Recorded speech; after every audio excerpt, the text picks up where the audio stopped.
Welcome to our channel vampire. आज हम chapter first class 10 का ग्रेविटेशन में एक्सरसाइज का क्वेश्चन नंबर 5 करने वाले हैं। तो चलो हम स्टार्ट करते हैं। इस वीडियो में मैंने सिर्फ क्वेश्चन नंबर 5 में से A, B, C ही डाले हैं। बाकी के आगे के क्वेश्चन मैं अगली वीडियो में अपलोड कर रहा हूँ। तो चलो स्टार्ट करते हैं। क्वेश्चन नंबर 5 में से first A, an object takes 5 seconds to reach the ground from a height of 5 meters on a planet. What is the value of g on the planet? सबसे पहले हम इसे गिवन लिख लेंगे। आप जब भी कोई सवाल छुड़ा रहे हैं तब आप सबसे पहले गिवन लिख लीजिए, तब हमें अंदाज़ आता है कि हमें क्या निकालना है और हमें क्या दिया हुआ है। सबसे पहले हमें बताया गया है टी मतलब time taken. Object takes 5 second, so हमने यहाँ T is equal to 5 second ले लिया है। अब यहाँ हमें हाइट दी गई है, मतलब हाइट मतलब डिस्प्लेसमेंट, और हमें पता है कि डिस्प्लेसमेंट यस से डिनोट की जाती है, वो है 5 मीटर। आप प्लीज़ आप गिवन डालते समय उसके यूनिट भी डाला कीजिए, मतलब आपको अच्छे मार्क्स गिरेंगे और आपको अच्छे समझ में भी आएगा। तो when object come vertically upward u is equal to 0, मतलब कोई अगर ऑब्जेक्ट ऊपर से नीचे गिर रही हो तो u इज़ इक्वल टू 0 होता है, ये हमें पता है। इसलिए जब भी कोई ऑब्जेक्ट आपको दिया हो कि ऊपर से नीचे गिर रहा है तो u इज़ इक्वल टू 0 लिखिएगा। और हमें उस प्लैनेट की ग्रेविटी निकालनी है, और ग्रेविटी डिनोटेड बाय g। सो अब हम आगे का सॉल्व करेंगे। और हमने पढ़ा था कि Newton's 3 law and equations of motion, तो उसमें हमें उन इक्वेशंस में जो इनमें फिट बैठेगा ऐसा करना है। तो हमें ये इक्वेशन याद है, s is equal to u t plus half a T square. तो इस न्यूटन के लॉज ऑफ इक्वेशन में इक्वेशन ऑफ मोशन में हमें ये गिवन इंफॉर्मेशन ऐड करनी है। तो चलो हम पुटअप करते हैं। सबसे पहले हम यस इज इक्वल डिस्प्लेसमेंट, मतलब हमें दी गई है डिस्प्लेसमेंट हुई है 5 मीटर की, डिस्प्लेसमेंट 5 मीटर की हुई है। और हमें आगे दी गई है यू टी, मतलब इनिशियल वेलोसिटी हमें पता है 0 है, और टाइम टेकन है 5 सेकेंड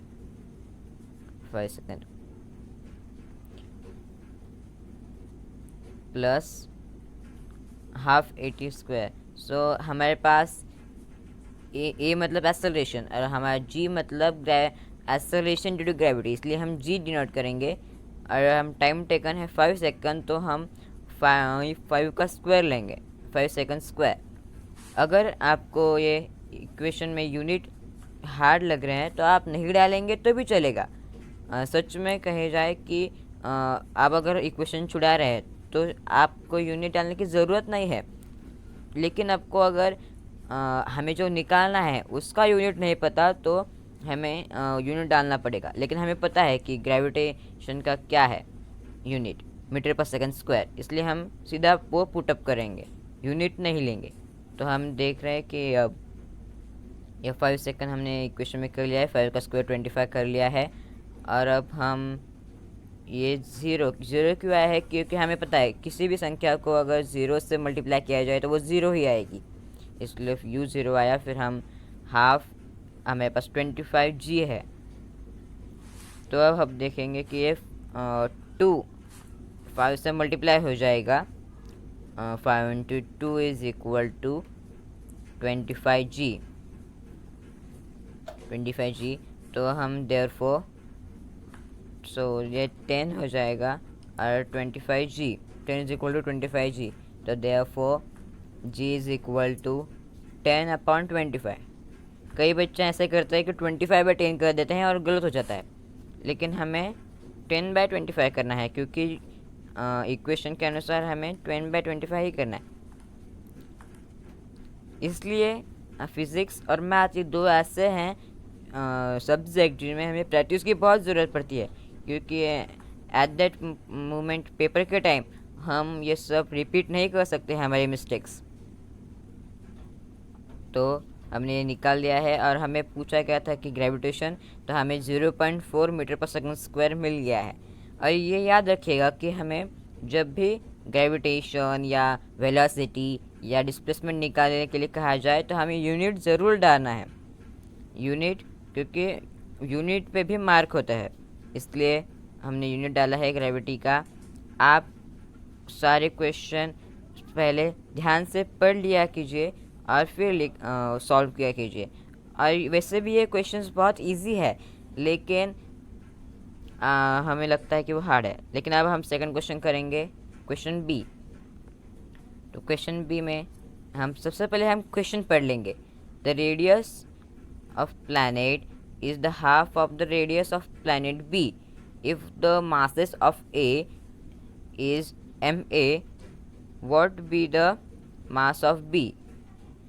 मतलब हमें दिया गया है कि दो प्लैनेट दिए गए हैं हमें, प्लैनेट A और प्लैनेट B.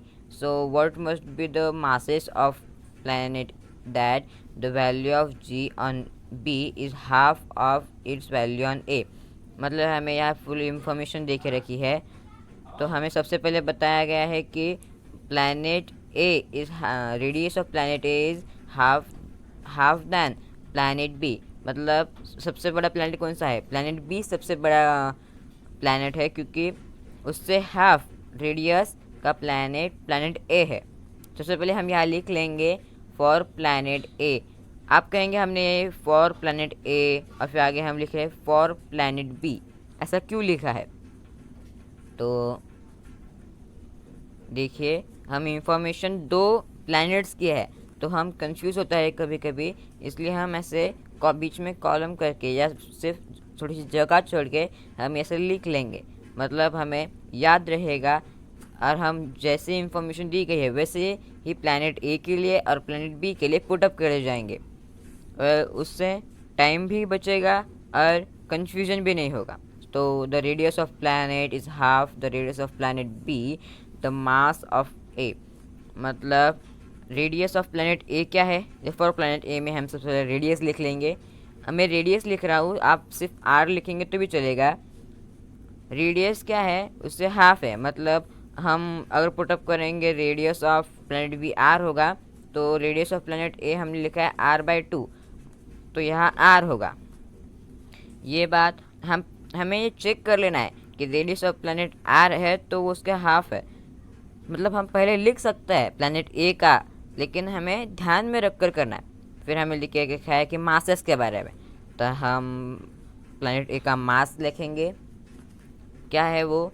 प्लैनेट ए का मास ma दिया गया है और प्लैनेट बी का मास दिया नहीं है, लेकिन वो mb होगा। जो हमें निकालना है, हमें प्लैनेट बी का मास निकालना है, तो हम वह mb लिख लेंगे। ये बात ज़रूर ध्यान में रखिए कि हमें mb निकालना है। तो हमें अब ग्रेविटेशन भी दिया गया है। The gravitation on B is half of its value on A. मतलब ग्रेविटेशन फोर्स प्लैनेट बी का ग्रेविटेशन फोर्स प्लैनेट ए से आधा है, क्योंकि हमें पता है कि हमें गिवन इंफॉर्मेशन दिया गया है। तो हम यहाँ जी ए लिखेंगे और जी बी लिखेंगे, क्योंकि हमें याद रहना चाहिए कि ये ग्रेविटेशन प्लैनेट ए का है और ये ग्रेविटेशन प्लैनेट बी का है। So gravitation of planet A is G और gravity of planet B is equal to g/2। Sorry, ये जी मेरा जी शायद आपको गलत लग रहा होगा, लेकिन मैं ऐसा ही जी निकालता हूँ, आप समझ लीजिएगा। g/2 है वो। तो फिर अब हम फार्मूला लिखेंगे। हमें गिवन ऐसे लिखना है हमें कि गिवन इंफॉर्मेशन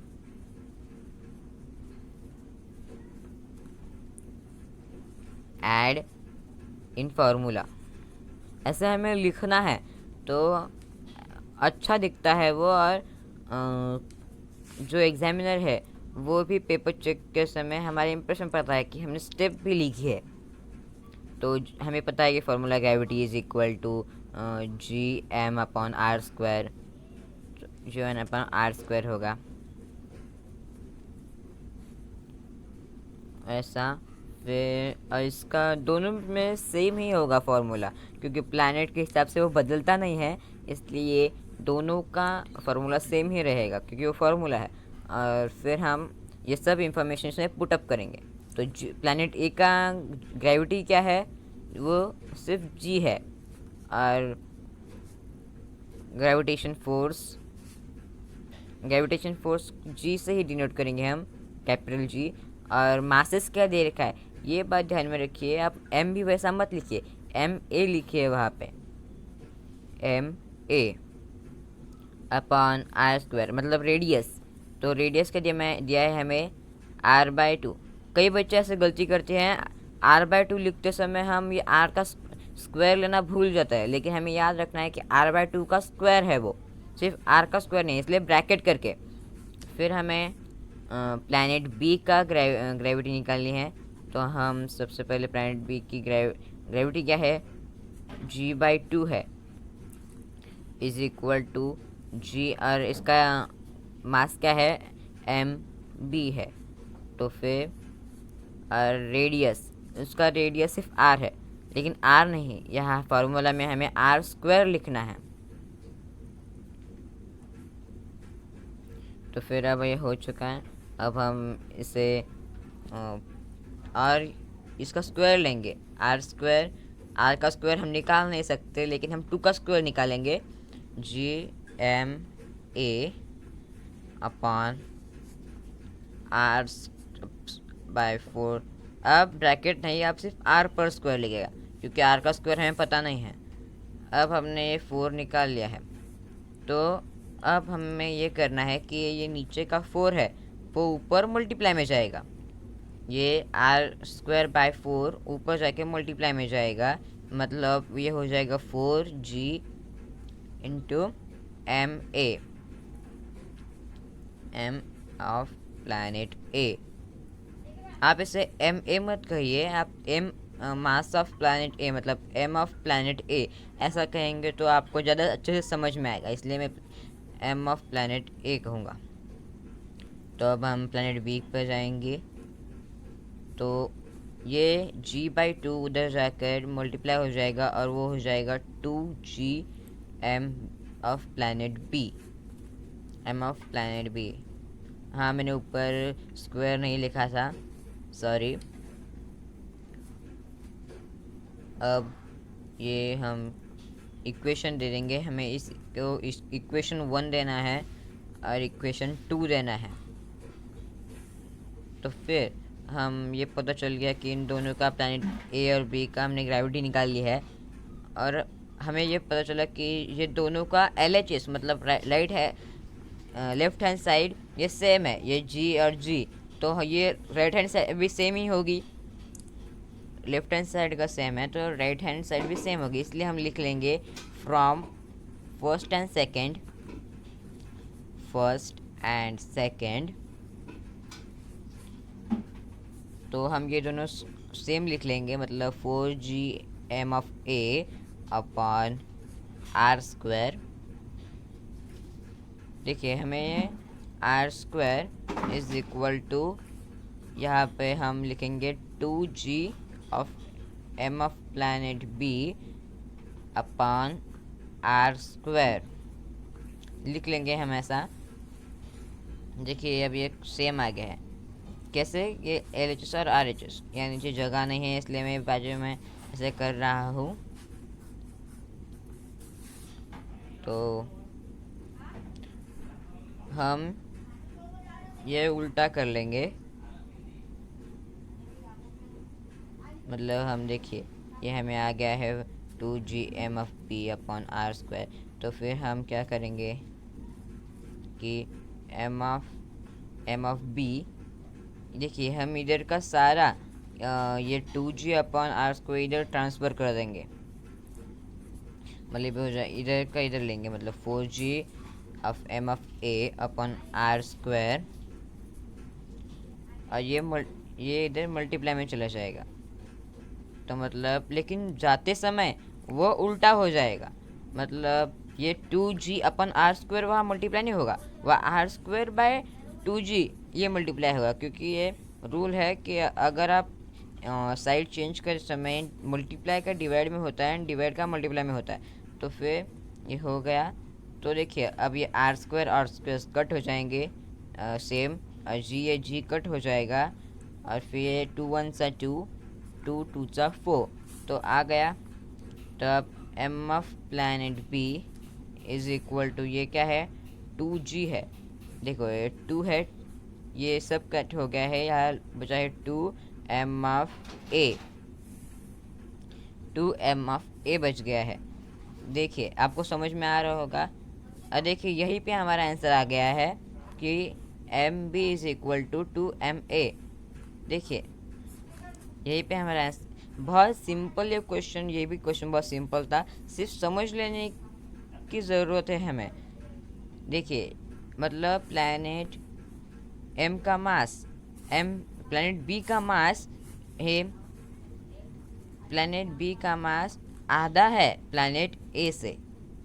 देखिए मतलब planet B is equal to M A. तो देखिए हमने क्या किया है कि देखिए आपको समझ में नहीं आया इसलिए मैंने वापस से रिपीट किया है कि देखिए यहाँ पे जब लिखा था 4g एम ऑफ ए, और ये आर स्क्वायर ये जब मल्टीप्लाई में किया था, और क्योंकि वो उधर से आया था इसलिए मल्टीप्लाई में।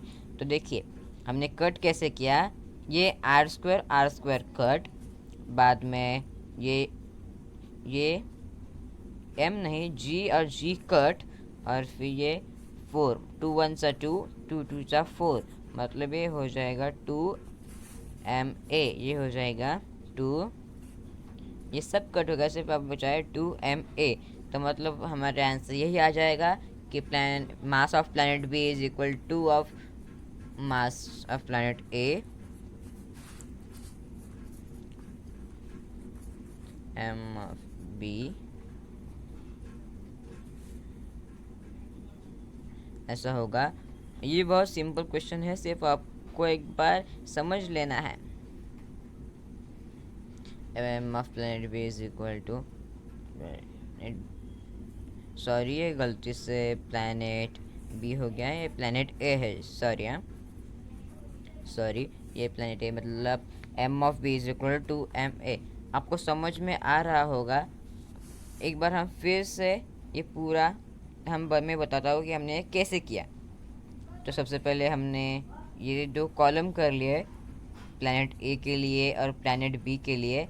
तो हमने ये सारी गिवन इंफॉर्मेशन, रेडियस, मासेस जो दिया था क्वेश्चन में, वो हमने सब इंफॉर्मेशन में लिख लिया। फिर हमने ये सारी इंफॉर्मेशन ये फार्मूले में पुटअप की। हम सॉल्व करते करते हमने फिर ये आ गया इक्वेशन, फर्स्ट और सेकंड निकाल लिया हमने। देखिए हमने ये बहुत इजी था, हमने रेडियस और सभी चीज़ों को इसमें पुटअप किया, और बाद में हमने ये इक्वेशन प्राप्त कर लिया था। अब फिर हमारे पास ये इक्वेशन आया। तो हमने इन दोनों का लेफ़्ट हैंड साइड है जो सेम है, इसलिए हमने राइट हैंड साइड भी सेम लिया है, और यहाँ पे कर लिया था हमने। आपको कई बार इसकी रिवीजन करनी होती है, जैसे मैंने कहा मैथ और फिज़िक्स में रिवीजन बहुत इंपॉर्टेंट होती है। तो हमने ऐसे करके पूरा क्वेश्चन समझ लिया। अगर आप ये वीडियो रुका कर इसे लिख ले रहे हैं तो ये बहुत बुरी बात है। आप लिखेंगे तो आपको इतना समझ में नहीं आएगा। आप ध्यान से सिर्फ सीखिए, फिर वीडियो बंद करके आप अपने मन से लिखिए। अगर फिर भी समझ में आया तो फिर वापस से वीडियो ऑन करके पूरा देखिए, फिर क्या होगा कि आपको समझ में आएगा। और मेरा अनुरोध है कि कृपया आप मन लगा कर पढ़िए, क्योंकि ये 10वीं का साल है बच्चों का। तो अब हम अगला क्वेश्चन करेंगे। The masses of and weight of an object on earth is 5 kg and 49 newton respectively. What will be there on the moon? Assume that acceleration due to gravity on moon is 1/6 of that on earth. देखिए हमें यहाँ पे सारा given दे के रखा है। मतलब हमें पहले जैसे प्लैनेट ए और बी दिया गया था, अब हमें अर्थ और मून का एग्जाम्पल दिया गया है। तो सबसे पहले हमने ये लिख लिया है ऑन अर्थ। तो सबसे पहले हम देखेंगे कि गिवन में क्या दिया गया है हमें। तो हमें दिया गया है मासेस। सबसे पहले हम अर्थ मतलब ऑन अर्थ पे मास वेट कितना है ये लिख लेंगे। तो mass is equal to M is equal to W is equal to weight. तो मास हमें दिया गया है 5 kg। 5 किलोग्राम हमें एक ऑब्जेक्ट का मास जो अर्थ पे है वो दिया गया है। और वेट न्यूटन में दिया गया है 49 newton. Yes unit of weight is newton. So हमें यहाँ यूनिट भी लिखना है। उसके बाद हमें क्या दिया गया है कि what be their value on moon. मतलब हमें इसी ऑब्जेक्ट का मास और वेट मून पर क्या होगा वो निकालना है। तो चलिए, हमें ग्रेविटी दे के रखी है। ग्रेविटी निकालनी है सबसे पहले। वैसे हमें पता है ग्रेविटी 9.8 मीटर पर सेकंड स्क्वायर है, फिर भी हम ग्रेविटी निकाल लेंगे क्योंकि क्वेश्चन में बताया गया है। सो फिर हम यहाँ ग्रेविटी मतलब weight is equal to M G. M into G होता है, ए होता है। मतलब weight is equal to mass into acceleration. हम एक्सेलरेशन नहीं दे रहे, मतलब यह होगा weight is equal to mass into weight is equal to mass into acceleration due to gravity, ऐसा यह होगा।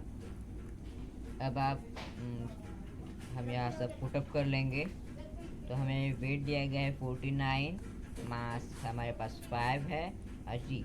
फिर हम जी निकालेंगे तो हम करेंगे therefore g is equal to 49/5। आपको ये कर लेना है और मैं अनुरोध करूँगा कि आप इसकी प्रैक्टिस रखें। आपको डिवाइड करना आना चाहिए। तो 5 तो हो जाएगा 5 9 45। फिर हम यहाँ लगाएंगे पॉइंट, फिर ये हो जाएगा ये हो जाएगा क्या हो जाएगा 8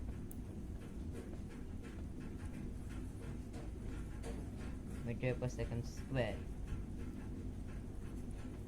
हमें ग्रेविटी मिल गई है अर्थ पे 9.8 मीटर पर सेकंड स्क्वायर। अब आप बोलेंगे कि ये तो हमें पता ही था कि 9.8 ही है, तो फिर भी हमें क्यों पता नहीं करने के लिए कहा गया। लेकिन आपको ये करना है तो आपको ये भी पता होना चाहिए कि हमें अर्थ की ग्रेविटी कैसे निकाली गई, ये भी हमें याद रहना चाहिए। इसलिए हमें ये बताया गया है। फिर हमें ग्रेविटी इन्हीं ऑब्जेक्ट की ग्रेविटी मून पे क्या है वो निकालना है। तो हम मून पर निकालेंगे। तो हमें बताया गया है कि the gravity on the moon is 1/6 of that on the earth. मतलब वो gravitation of moon is 1/6 of gravitation of earth.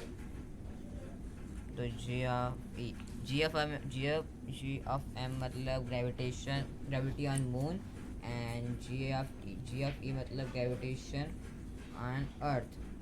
Gravity on earth sorry, वो हम जी स्मॉल जी मतलब ग्रेविटी, अगर बिग जी मतलब ग्रेविटेशनल फोर्स, इसलिए ये स्मॉल जी मतलब ग्रेविटी। तो 1/6 हमें जो जी ई निकाल के रखा मतलब अर्थ पे की ग्रेविटी निकाल कर रखी थी, वो हम यहाँ पुटअप करके उसे डिवाइड कर लेंगे। तो हमारा आंसर आएगा 1.634। आपको ये करना है, ऐसा नहीं कि मैं यहाँ लिख रहा हूँ तो आप कॉपी कर ले। आपको ये आना चाहिए। फिर कई बार क्या होता है कि आप एग्ज़ाम में बैठे हैं और आपको बहुत कन्फ्यूजन होता है, इसलिए हमें वो कर लेना है। अब हम आगे हमें पता है हमें क्या निकाला अभी कि ग्रेविटी अर्थ की ग्रेविटी हो गई हमारी 9.8 मीटर पर सेकंड स्क्वायर। और मून की ग्रेविटी भी हो गई, ग्रेविटी ऑफ मून हमने वो निकाल ली है और वो है 1.634 मीटर पर सेकंड स्क्वायर। हमें दोनों निकाल ली है।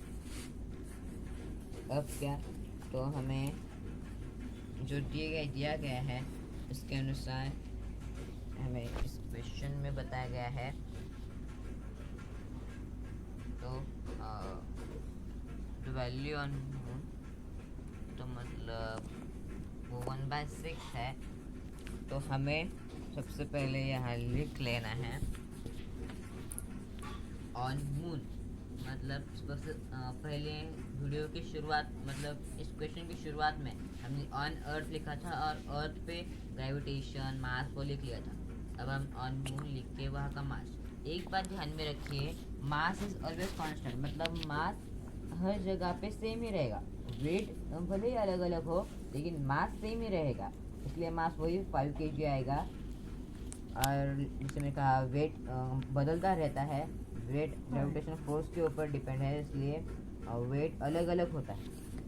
और हमें ग्रेविटी तो पता ही है, और हमने ये भी निकाला था कि W=mg, ये हमने निकाला था। तो फिर हम इस वैल्यू पुटअप कर लेंगे 5 × g। तो g हमें जो दिया गया था, मतलब ग्रेविटी अनमोन 1.634, हम इंटू कर लेंगे। तो आपको करना है ये इंटू, मतलब 5 × 20 और देन आपको ऐसा इनविजिबल कैलकुलेशन आना चाहिए, मतलब आपको बिना से रफ वर्क के भी आना चाहिए। हालांकि हमें रफ वर्क करने की इजाज़त होती है पेपर में भी। अगर आपको रफ वर्क करने का मन हो तो आप बाजू में ही रफ वर्क का ऐसा कॉलम कर सकते हैं, तो भी कुछ नहीं होता। लेकिन अगर ये कैलकुलेशन ऐसी भी आ जाए तो भी अच्छा है। तो W=weight हमें मिल गया है 8.170 न्यूटन। वेट, ये याद रखिए कि वेट का ये यूनिट न्यूटन है। तो जब हमें वेट मिल गया है, तो देखिए हमें पूछा ही वही गया था कि हमें वेट और मास निकालना है मून पर। तो हमने मून पर मास तो वही है 5 kg और वेट हमने निकाल लिया है। देखिए हमने पहले से सारा क्वेश्चन के अनुसार ऑन अर्थ करके मास से, देखिए मास 5 kg मून पर और अर्थ पर सेम, फिर हमने W=m×a कर लिया। अब आप बोलेंगे W=m×a ये कैसे आया, तो हमें ऐसे रफ वर्क का कॉलम हम कर सकते हैं। तो फिर हमें पता है कि F=ma, तो m फोर्स का मतलब एक्सेलरेशन की जगह gravitation, acceleration due to gravity. हमें पता है कि F=W, मतलब फोर्स इज वेट। सो इस हिसाब से W भी m×g आता है। एग्ज़ाम में भी मैथ या साइंस हो, आपको ऐसा कॉलम करके करना चाहिए, आपको कंफ्यूजन हो। और अगर हमें पता भी है फॉर्मूला फिर भी रीचेक करना चाहिए, तभी हमारी रिवीजन होती रहेगी। देखिए अब हमने यहाँ मून पर का मास और वेट दोनों निकाल लिया है। अगर हम यहाँ लिखा है मैंने 8.7170, अगर आप 8.17 लिखेंगे तो भी वो सही होगा, क्योंकि 0 पॉइंट के बाद